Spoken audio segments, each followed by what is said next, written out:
today I love the smell of a good comic store, you know, and in most respects they're really nicely run. It's sort of the smell of, you know, freshly printed books and toys and all that stuff. You don't see the, you know, that stereotypical, you know, dingy old comic store that much anymore. But there was a store in Torrington called My Mother Threw Mine Away.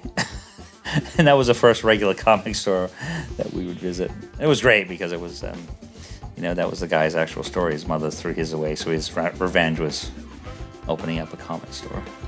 There was a comic shop in St. Louis called Bob's Comics, about the size of this room, this studio. I mean, it was a little dank, dark, old school comic shop with like one guy behind the counter, chain smoking, drawing, like frustrated artist kind of guy. A shelf of new books, and then just a back wall of back issues, you know, stacked boxes, like good luck looking through that. Dusty, kind of grimy comic shop. But when I would go in there as a kid, man, like my adrenaline would start pumping just to see the art, to see the work, to see like the posters on the wall. I couldn't believe that there was a specialty shop just for this stuff. It's very validating. It's a place that you can find people that will geek out with you. You can argue about, you know, the limits of Superman's powers with somebody that knows the character as well as you do, if not better. The closest comic book store I think we had to us was in Palo Alto. I was growing up in San Mateo, but going there was like going to, I don't know, I guess the only thing I could compare it to is when I got older and could go to nightclubs. And I had that thrill of walking in and like, I'm gonna dance and meet people, and you know, like that was the closest I had to that feeling as a teenager, was going into a comic book shop. I'm gonna butcher it because I have a speech impediment. It's nuclear comics. It's nuclear comics, and it's in Dana Point, and his name is Kenny.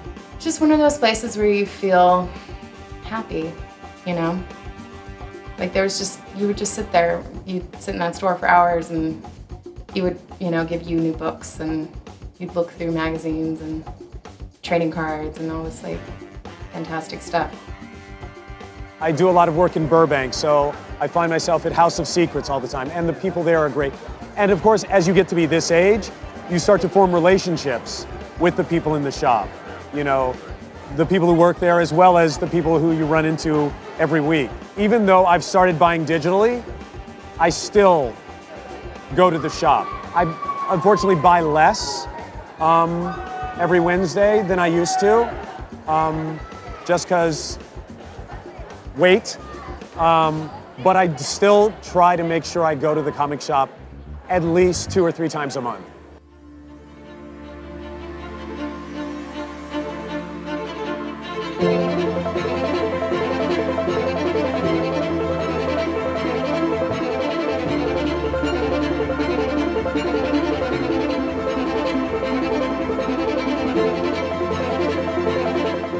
For over 2 decades, the worlds and characters of comic books have dominated our cultural landscape. Piggybacking off their earliest modern formats in newspapers, their stories grew from panes to pages as the colorful adventures of masked heroics redefined graphic storytelling and transformed the medium into some of the most profound literature of our time. Before these stories became a modern institution, they had to flourish and evolve within the subcultures of collecting and independent publishing. As time went on, the comic book industry would grow to a point of influence that could combat the grip of censorship in the 1950s, become one of the strongest proponents of literacy in the country, and completely change the face of modern entertainment. All of which was possible thanks to your friendly neighborhood comic shop.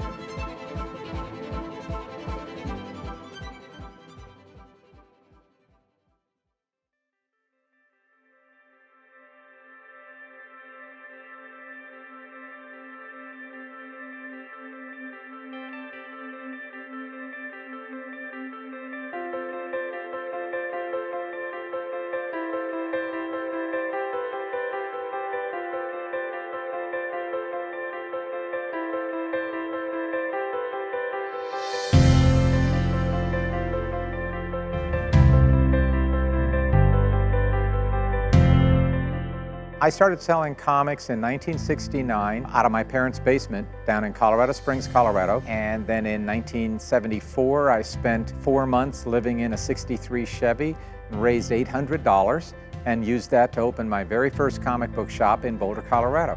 We sell some comics every day, but I have enough comics in this building right now to sell 1,000 comics a day for about 27 years. People's perception, advanced perception, their belief in what they're going to see when they go to Mile High Comics is only satisfied by something of this scale. And so actually what I had to do with this building was take a myth and transform it into reality. People would say, oh, I've seen your ads in the comics and I can't wait, someday I'll see Mile High Comics. And then they come out here and we just got like, a neighborhood store. Well, we did have a large store up in Thornton. We opened that up back in 1991. And that store was large, it was 10,000 square feet. But our trade paperback section now is bigger than that store was. I want this store to be something that people remember with awe long after I'm gone. But that's not going to be adults. It's going to be the kids. When their dad takes them to the comic shop, I see them skipping across my parking lot. They can't wait to get in here because it really means something in their lives. And that's why it's so important to me that when they come in here, that I make this experience for them something special. And kids are the future. And so if comic shops and the world of graphic storytelling is going to mean something down the road, it has to be because we take care of them.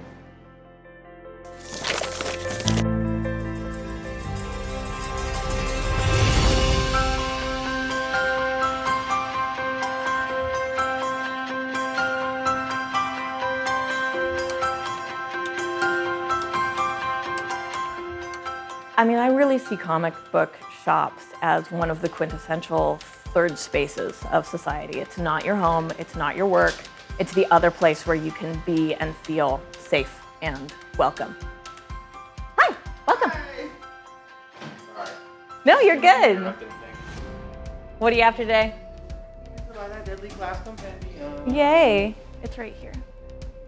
It's so pink. I know, right? It's so crisp and clean, I almost don't even want to. You should open it. The point of Books with Pictures is to be a comic store that is super inviting and inclusive and accessible for all sorts of people, but really with a focus on welcoming people who have not been traditional comic book customers. When a kid walks into the store, I prioritize engaging with them. More than engaging with their parents, more than whatever. If there's other customers in the store, if a kid walks in, I zero in on the kid and I talk to them and I welcome them and I show them where the kids section is. And there's two reasons for that. One, I want them to know that they are welcome here. There's the super well-meaning, almost always moms who walk in with their 4-year-old and the first thing they say to them is, don't touch anything. Because they don't want the kid to make trouble, because maybe comic books are rare and expensive and they don't want to, break anything. And I appreciate that. I mean, I don't want the kid to break anything either. But putting that focus on, this is a space for you, you are welcome here. Look, I have a whole kids section where you are certainly not going to break anything valuable, is a way of making them feel welcome and also a way of making them value the space they're in so that they're not inclined to break anything. I have so little trouble with kids behaving badly. And I think that's partly because of the way that all of the staff here engage with kids and because of the way the kids' spaces are set up. But yeah, that is a way that I convey to especially small kids that this is a space for them, this is a medium for them. Comics are there for you. Go get them.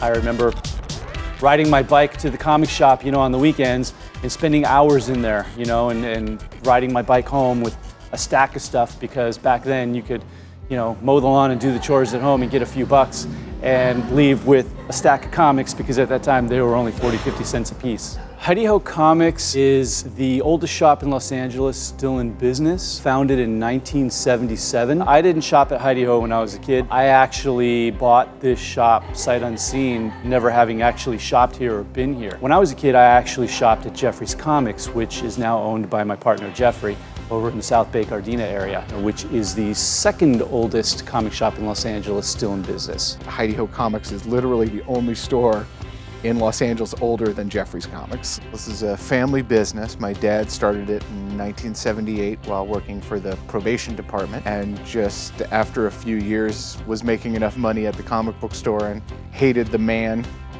enough to just want to sell comic books. This is a man who loved comics. This is a man who had a giant Captain Marvel lightning bolt tattoo on his chest. This is a guy who dressed up as his alter ego, Captain Greedy, all the time in the shop. The green cape and the costume and everything, definitely a legend, definitely a character. My dad, when he was a probation officer, would give comic books to criminals under the age of 18 was his specialty. Most people you talk to hate that job, and he actually really, the only part of it that he hated was dealing with the people who worked there, not the kids. He loved dealing with those kids. We had a guy come in and I had to tell him that my dad died, and he started crying. And this was a guy who was in juvenile detention facility for probably 5-6 years of his life. And he talked about how my dad gave him comic books and taught him to read as an adult. And now this guy went to college when he got out and has a bunch of kids, and kids are starting to go to college now. And he said he needed to come in and pay his respects because that was what my dad did for him. And he did it with comic books. I've talked with Mark Waid, who's a legendary writer, and he talks about his entire moral compass. He said it was set up by Superman. He was reading Superman comic books, and that's how he learned to be a good person. And it's that's what comic books are to me. When people say, oh, those are silly, I was stories about people doing the right thing is silly. I like to think that that's the opposite of silly. I'd like to think that if more people were silly like that, the world would be a better place.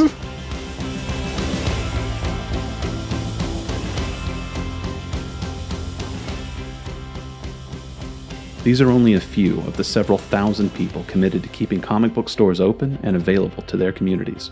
Given the volatility of today's physical retail market, it's hard to deny these people's dedication and the significance of their passion. For us to better understand how they got here, it's important to go back a few decades to the 1970s. So my next guest is appropriately a man who devotes much of his time to the study of the comic book. Here is Phil Suling. Welcome, please. Phil Suling is definitely the godfather of the comic store, and in many ways is kind of the godfather of comics as they exist today. A grown man with a handful of comic books. I didn't know you were my mother. Phil would be the life of the party. If you went out to a restaurant, Phil would be the guy that would pick up the tab. He would invite, 10 people to all go. He'd be the life of the party. If the waitress was cute, he'd sort of flirt with the waitress.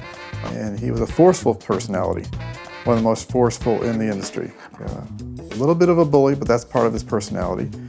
And it was Phil's way or no way. He was loud, he was brash, he was arrogant, and he fully admitted to his arrogance. I like these. I've read Faulkner, Steinbeck, Hemingway, and I love these also. This is not instead of, this is in addition to it.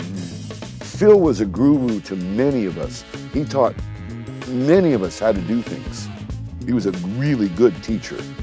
Plus, he had his old, you can see it in that Mike Douglas clip. His enthusiasm for the old comics is incredible. This is part of America's... What did it do for you as a kid? And tell me why they're so popular. What did it do for you as a kid? One thing it did was it accelerated my reading speed. I'm a super fast reader without Evelyn Woods, and I owe it to Superman. On the rainy days on the porches in my neighborhood, there were so many boxes full of comic books that you had to read fast in order to read all of them. But besides reading fast, you had a great imagination, obviously, and it stimulates that. They did that, yes. That lets you take off. He was an English teacher in New York, and he was a comic dealer and operated a store as a side gig. In addition to Phil's work as a dealer and shop owner, he began putting on comic book conventions known early on as Second Sunday shows, but what would eventually become known as Suling Cons.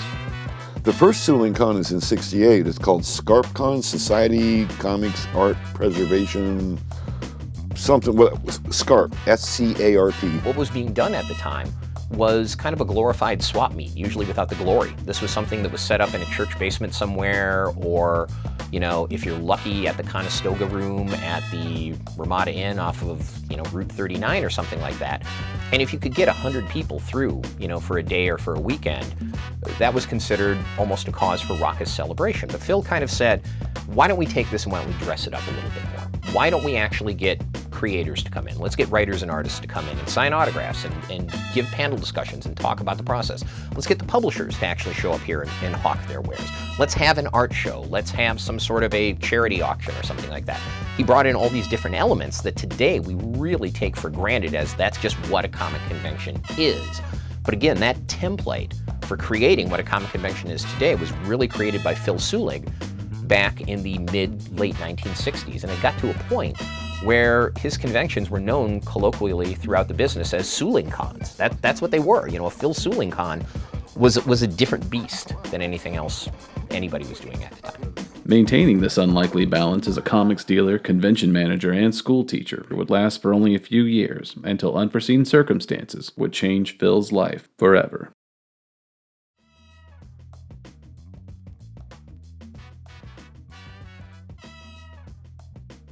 This is probably the 10th time I've tried to record one of these, so I'm just gonna barrel through it. Hi there, I'm Wes Easton. I'm the film's director, writer, one of its producers, its editor. I've done a few things on the film. You've just sat through 16 minutes of the last 5 years of my life. I'm here to say thank you. We're in my basement. This is the setup from the film that you just watched. This is the last thing I've shot before showing it to you, and it still needs a little bit of work, as you can see, but it's come a long way in 5 years, and it couldn't have happened without you. Thank you for your fiscal support, for your emotional support, for participating in the movie. This is going to anyone and everyone who had a hand in making this thing happen in any kind of way. So if you're wondering, why am I not in the film? It's further. There's more. It's not a 16-minute movie. There's a lot more story left. I'm doing everything I can to pursue every grant under the sun right now. We have a GoFundMe account that's still up and running. So far, we've raised about $25,000. I could have made it this far without you. I have just a little bit further to go, and hopefully you'll bear with me. Thank you so much. Be safe. Take care.